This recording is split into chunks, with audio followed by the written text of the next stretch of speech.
E aí vem uma pergunta que a resposta tua é de alta relevância.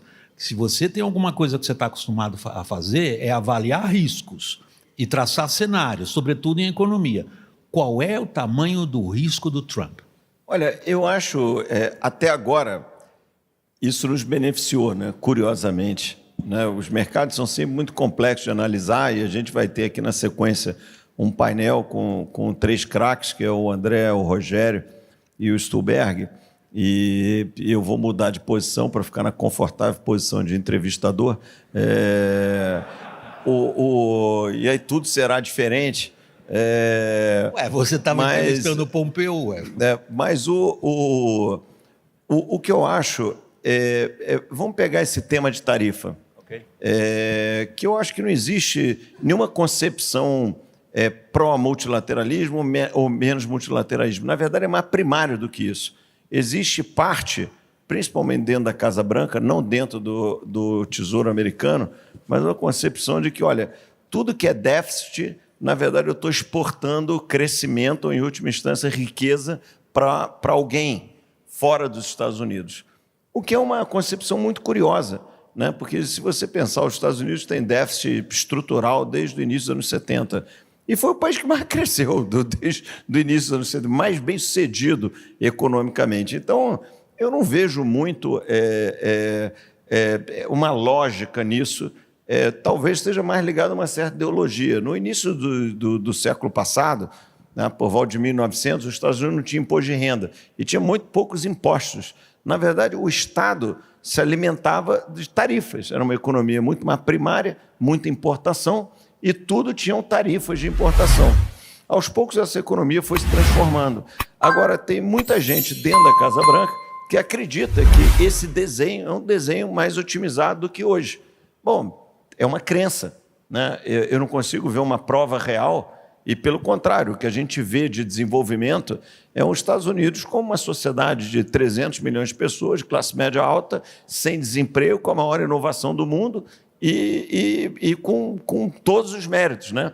Se os Estados Unidos fosse ruim, ia ter 10 milhões de pessoas querendo sair de lá e não 10 milhões de pessoas querendo entrar lá, né?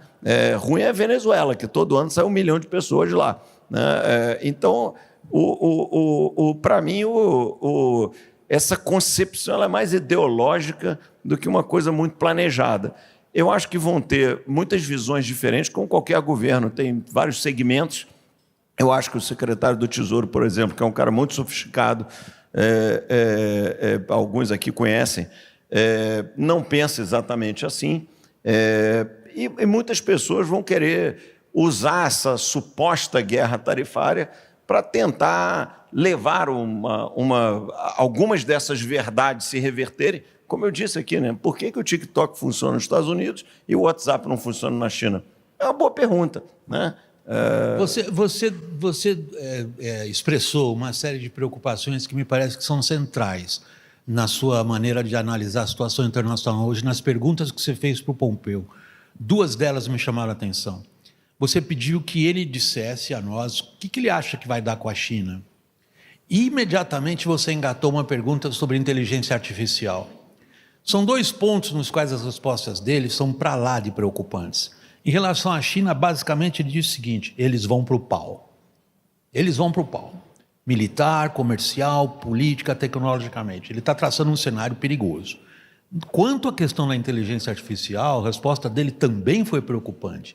Ele sugere, e ele, como bom diplomata, ele sugere sem dizer, mas ele diz o seguinte: o que fizemos até aqui para frear o crescimento da China em termos de inovação tecnológica não funcionou.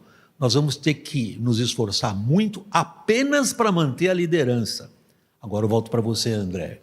Você, com todas as conexões internacionais que você tem, e o mundo que se desenha na tua frente. Você acha que o Trump está sabendo enfrentar o desafio da China? Olha, eu acho que, de um certo modo, tem um lado que é it is what it is, né? E tem um lado positivo e um lado negativo nesse seu prenúncio sobre China. Primeiro, tem uma reação positiva advinda de um lado negativo. A economia chinesa está claramente de lado, na melhor das hipóteses, está vivendo uma crise hipotecária. Essas crises em economias centralizadas, elas são menos agudas, menos dramáticas do que em democracias ou economias mais transparentes, sociedades mais transparentes, como o Brasil ou os Estados Unidos, mas ela acontece do mesmo jeito, né? A China viveu um ciclo histórico de expansão de crédito e agora está digerindo isso daqui. Isso foi, entre vários outros motivos, parte deles também foi um foco maior na política do que na economia, a partir da presidência do Xi. Agora, eu vi como um sinal muito importante uma reunião de empresários convocados aí há 3 dias atrás, que o presidente Xi chamou as principais lideranças do mundo tech para uma conversa, né? Como se o presidente Lula chamasse aqui 20 de nós para uma conversa. Por mais que o conteúdo da conversa nunca é grandes coisas, com qualquer chefe de Estado, que não tem a pauta, o tempo para isso, a profundidade para isso, mas o gesto é sempre muito importante, né? Eu achei esse gesto muito importante, porque havia um distanciamento da liderança política do mundo empreendedor, inclusive na área de tecnologia, né? Vamos lembrar, o Jack Ma é um cara que estava vivendo isolado em Tóquio, né? Ia para a China precisar de um visa.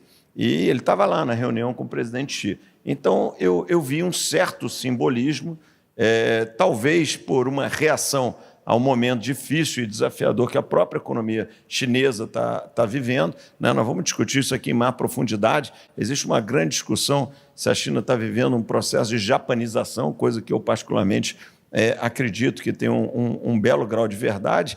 E tem uma coisa também que se deteriorou muito na China, de uma maneira menos previsível, que é a evolução da taxa de natalidade. Se você entrar aqui no seu chat GPT e perguntar qual a população da China em 2100, vai te responder 567 milhões de pessoas, o que provavelmente está errado. Mas a direção ela é chocante, né? É um encolhimento populacional. Se não é 500 e poucos, é 700 e pouco, olha, já é metade das pessoas que estão lá, e num período de menos de um século, né? Muitas, você conhece muito bem a história, civilizações desapareceram por causa disso no passado. Então, eu acho que tem vários desafios muito importantes na China. Agora, vamos trazer a consequência dessa mesma discussão para os Estados Unidos, né? Esse anúncio do DeepSeek, o DeepSeek Day, ele trouxe alguns yellow lights para a história. Primeiro, esse que o Pompeu comentou, eu comentei, você trouxe também, de que a liderança americana não parece assim tão clara. Segundo, os modelos de negócio das empresas tech americanas podem ser que não sejam os mais eficientes, ou pode ser que não sejam sustentáveis, ou pode ser que apareça um novo disruptor, não necessariamente chinês, mas americano, para essas grandes empresas. E, curiosamente, William, isso teve uma consequência positiva no Brasil e no resto do mundo, principalmente emergente, mas no resto do mundo. O que foi? Nos últimos 2, 3 anos, os Estados Unidos foi tão bem sucedido em inovação que ele chupou o dinheiro do mundo inteiro, né? O investidor, um family office da Austrália, um fundo de pensão na África do Sul, ou um investidor rico brasileiro ou colombiano, todos eles querem ter uma pontinha de exposição a essa tremenda geração de riqueza que está acontecendo nos Estados Unidos. Em que lugar do mundo uma companhia, em 24 meses, gerou 2 trilhões de dólares de market cap adicional, como foi o caso da NVIDIA, só lá nos Estados Unidos? Nada perto disso aconteceu em nenhum outro lugar. De um certo modo, quando você volta o filme, quando o termo mercados emergentes foi criado, ele definiu uma coisa que era, olha, isso aqui é uma coisa meio opaca, eu não consigo entender direito, mas tem um alto retorno, um alto crescimento. Se você transportar por dia de hoje, nós não temos um alto crescimento, um alto retorno na Colômbia, na África do Sul, no Brasil, talvez um pouquinho na Índia. Agora, se você olhar para Silicon Valley, tem uma coisa meio opaca que tem um alto retorno, um alto crescimento. Então, esse buraco negro financeiro que chupou dinheiro do mundo inteiro, na hora que tem um evento como esse, o DeepSeek Day, e acende um sinal amarelo, será que esses modelos de negócio de fato são tão magnificent como sugere? ou de repente vão ser disrupted por alguém. Isso nos beneficiou. A nós, a Colômbia, a África do Sul, a Austrália. Eu vou voltar a esse ponto que, evidentemente, parte da nossa conversa é olhar para o Brasil e as consequências disso para o Brasil sozinho em si.